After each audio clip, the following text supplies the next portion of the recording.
మా భవానీ షాప్ దగ్గర నుంచి బెండకాయలు అయితే పంపించిందండి. వాళ్ళ తోటలో అనమాట. అయితే 5 రోజులయింది. వెంటనే పంపించిన తెల్లారే నేను లేతగా ఉన్నప్పుడు కూర అయితే ఫ్రై చేశాను. చాలా బాగుంది టేస్ట్ అనేది.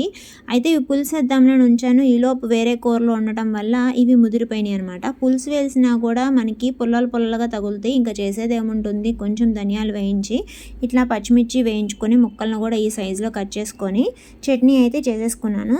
దీంట్లోకి పల్లీలు కానీ నువ్వులు కానీ ఏమి వేసుకోమండి. కొంచెం చింతపండు వేసుకొని ఉంటే కొత్తిమీర కూడా వేసుకొని వెల్లుల్లిపాయలు వేసుకొని ధనియాలతో పాటు మిక్సీ వేసుకున్నా సరే, లేకపోతే మీకు ఓపిక ఉంటే రోట్లో నూరుకున్నా సరే, టేస్ట్ మాత్రం నెక్స్ట్ లెవెల్లో ఉంటుంది. తప్పకుండా ట్రై చేయండి.